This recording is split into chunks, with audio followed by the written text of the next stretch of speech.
thankless, and it's a passion. So I'm really appreciative of these guys because otherwise I wouldn't be here. So this story is called Listening to Dinosaurs. And it's about listening to dinosaurs.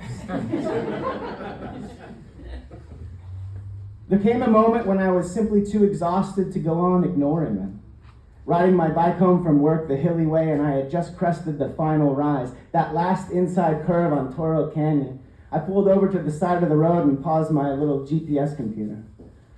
I was just like, why not listen to the dinosaurs? Thank God, the velociraptor said, who had been huffing and puffing running alongside me. The pterodactyl, swooping low, muttered something about how it was about time.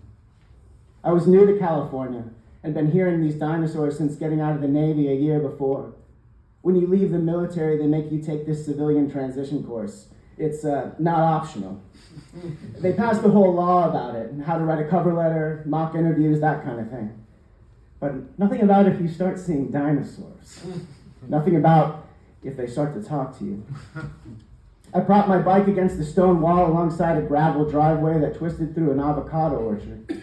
I took a long drink from my water bottle and stretched a hamstring. Okay, I said, pointing to the goofy one with the feather of horn things. Let's hear it. The Carnotaurus, I learned the names later, worriedly scratched at a trunk of a eucalyptus tree with her vestigial forelimbs. Well, she started, it's not like we have a specific message or anything. She trailed off and poked the Cosmoceratops, an individual I'd come to know as something of a spokes dino. The Cosmoceratops turned toward the ocean. The sunlight caught the thickly chickled skin of his enormous head. We want to help. Help, I said. Help how? You know, the Cosmoceratops said. Like when you're at a crossroads and you need some guiding wisdoms. Like a guardian angel, I offered. I wouldn't say it's like anything else, the Cosmoceratops said. We're kind of our own thing.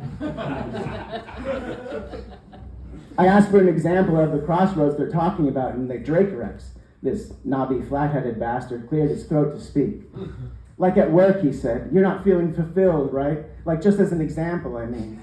And you're thinking about how to look for a new job or whatever, and maybe you're weighing your options, and you go like, maybe the dinosaurs can help. I closed my eyes, taking it all in. It's difficult to explain now, but at the time it registered as fitting into a strange kind of logic, all part of my new life as a Californian. I decided to go with the flow, which was something people were always saying out here. That explains it pretty well, actually. I went with the flow. With the help of the dinosaurs, I made a presentation that garnered widespread praise at work. And also, I tried a new sex thing with my girlfriend, who reported back that, pleasure-wise, the expectation had been very much met. I purchased an electric washer-dryer combo over a gas one, and took the high road in a situation involving me and the guy my sister married, the result of which was a newly held opinion by my family that I was coming around to be quite the adult. They weren't 100% on target, though. The dinosaurs, I mean. I lost a medium significant amount of money betting on a football game they swore was going to go a particular way. When it didn't, they claimed that really wasn't how they were supposed to help out, which I thought was a convenient framing. Their range was also quite limited. My father, for instance, was going through something of a late midlife crisis. They suggested he take out a small business loan and open a premium dog grooming salon. That market is very hot right now, the Cosmoceratops reasoned. It's wide open for entrepreneurship. Huh, I said. Interesting. As much as someone could get used to that kind of thing, I did. It sounds funny, but in that way, the dinosaurs became part of my routine. Took them for granted, even. Would summon their counsel about where to go for dinner, which slacks go with which shoes, etc. And then came that business at Rincon Beach. I blew a tire at the bottom of Bates on my way into work, which was why I was down there. It was just past dawn on a gloomy day. I could see the two women from where I stopped to replace my tube. One was in a wheelchair, the other pushing. They weren't going anywhere, though. You could tell by the way they were pointing that they wanted to get to the water's edge, but couldn't figure out how with the wheelchair. The dinosaurs made some grumbling noises, like they would have appreciated being brought into this kind of decision. But I was already clomping over in my big dorky bicycle cleats, saying good morning and waving like an idiot. The woman not in the wheelchair introduced herself as Delaney. She was a nurse. She explained how June used to live in Ventura back before they built the big highway, and she was getting down to her last few days, the hospice doctor said. And Delaney had the idea to get June's old toes wet in the Pacific one last time, that it might help to raise her spirits a bit, which had been quite low lately on account of you-know-what being so close, and June being naturally inclined to loneliness and not having the greatest relationships with her family, wherever they were. I looked down at June, who gazed vacantly back up at me. They didn't expect the tide to be out so far, Delaney said. She thought there used to be some kind of pavement down here. That's why they came to this beach specifically. I have no memory of offering to help. I just remember doing it, crouching down and asking if it would be okay and getting the nod in response. Delaney locked the brakes on the wheelchair and June draped an arm over my neck and I picked her up like you cradle a baby. She weighed almost nothing and I am kind of muscular. And I followed Delaney's lead down to the ocean where she unfurled the beach towel and where I placed June gently and removed her braided leather huaraches to leave two of the most beautiful feet I've ever seen. Jesus, those specimens. They defied everything I knew about women, the world, the basic mechanics of my universe. In some ways, they were more incredible than the dinosaurs. A few surfers in wetsuits bobbed on their boards near the break, the last fingers of a wave stretched to the edge of our beach towel. It'll be cold, I warned June, still looking at those marvelous things at the ends of her legs. We were suddenly breached by the tide, and Delaney shrieked, and June's toes were more than wet. Half her body was soaked through, and I picked her up again out of instinct.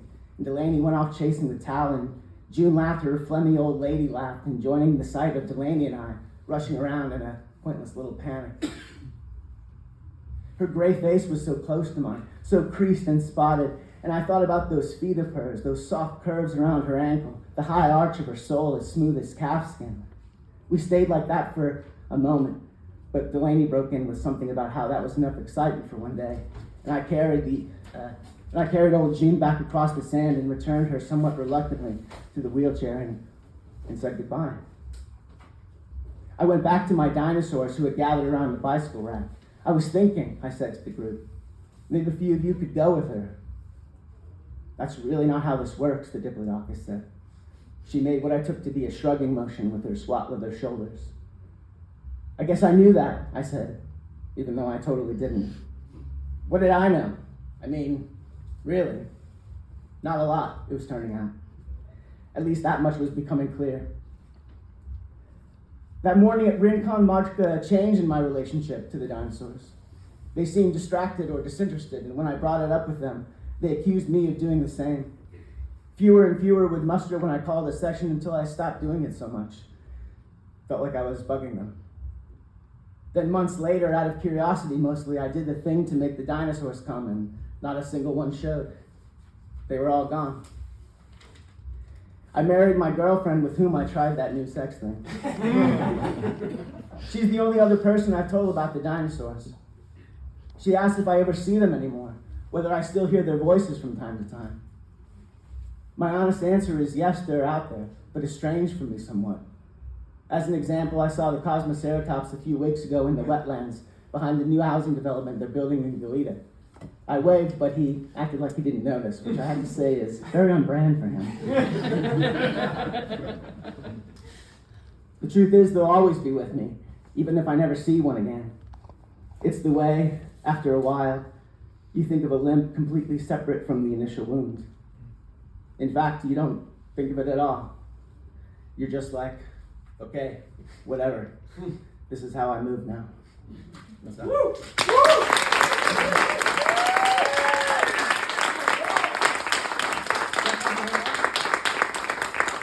Can I get something to drink from the wet my whistle? Alan, do you have like a... Oh, sure. You want a beer? Yeah. There we go. I can't do two things at once. I also, just like on a personal level,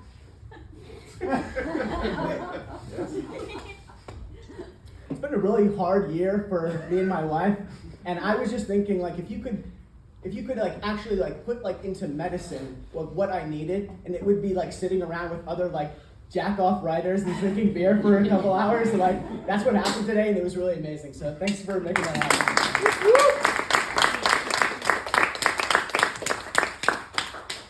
All right. So this song. I did that when I was practicing too.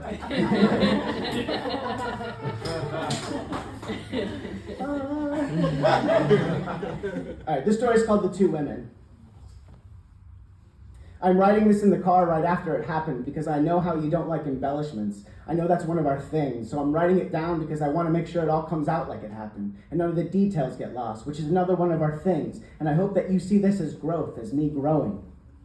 I'm writing this in the parking lot of the grocery store, the one you like, the one with Jason's fancy turkey, because I'm getting it just for him. I'm making special sandwiches, and I know we talked about gifts, overdoing it, etc., but I'm only human, Liz, and they're only sandwiches, albeit, yes, special. I am standing in the deli line behind the woman I'm writing to you about, a woman in an evening gown, one of these wacky ones. And she's asking me about the meat or whatever, like I work there. And I tell her, sorry, I don't work here. And she has this look on her face like she doesn't believe me, like I'm the wacky one. Like I'm the one wearing the evening gown to a grocery store on a Thursday afternoon. This woman says she knows things, says she's a numerologist who has gifts in astrology, and that makes her an interpath or exopath or astromorph or ecto something. And she says she knows things about me, and honestly, at first, I'm not wild about this interruption because I'm going to be close picking up Jason, and being late is one of her things, and I hope you can tell that lately I've really been trying. But this woman says, you recently learned someone's secret, and then reaches out and grabs my shoulder, and she says, you're a Gemini, and you've recently learned someone's secret, and you're going through a lot right now, and I can help you. And she gives me a little squeeze with each of these last words, so it feels like this. I squeeze, can squeeze, help you, squeeze, long squeeze. What I haven't told you is what I found when reviewing the footage on my security camera. And what I also haven't told you is that I recently installed a security camera to figure out what is going on with my packages. How about how I find them delivered at my door, open but no items missing, open but just messed with somehow. And what I haven't told anyone, and probably never will outside these words to you, is that I saw the old man who lives down the hall come by my door while I was at work and open a package and take out the air-filled plastic bags they use as fillers and put them under his shirt and arrange them like breasts and rub them very tenderly and return them to the box and then clap his hands like, that's done. I'm looking at the lady in the evening gown, and suddenly she doesn't look so crazy because, as it turns out, I am a Gemini. I have recently learned someone's secret, and I am going through a lot right now. So if those things are true, could the other things also be true? You know, helping me. The next thing she says is that Barack Obama is a homosexual. And the next thing she says is Michelle Obama is also a homosexual. And do I know what adrenochrome is? I don't. And would I like to find out? I would not. And my brain is buzzing because I'm starting to feel like the rest of my life, the life I'm living without you, will be a series of events that make less and less sense until I will be completely untethered from the planet. The concept of it swallows me, a black hole of a thought, and that's why I don't notice at first when the other woman approaches me, the other woman I'm writing to you about, the older Hispanic woman who comes up behind me while I'm loading in groceries and touches my elbow, and who, when I turn around, motions me to follow her across the street and softly says, you help me. It's like I don't even have a choice because I follow her across the street to an apartment complex where we walk up 3 flights of stairs to a room where all the lights are turned off and where there are 2 suitcases sitting by the door, and the woman points to the bigger of the 2 and then back out to the street and says, you help me. I pick up the bigger suitcase and follow her down the stairs, and we walk half a block to the bus stop, and that's where she motions for me to put the suitcase down, and then she motions for me to bend over, and then she motions for me to get closer, which I do, which is when she kisses me like the Pope and says, you help me. Between all that business with the second woman and writing it all down, I know I'm going to be late picking up Jason, but Liz, I feel very strongly about telling you this, and what I'm trying to say is that whatever else I've done, the person who this happened to is the truest version of who I am. And I have to think that there's some cosmic purpose to it, that you can draw conclusions here, that it balances out the 2 women, the old man, the suitcases, the evening gown, that it's evidence of a universe which seeks harmony with itself. A universe where, please, God damn it, one day I can come home. And for that to mean a place with you and Jason, but also, especially, and only you, this time, I swear, I promise, forever. Thanks, everybody.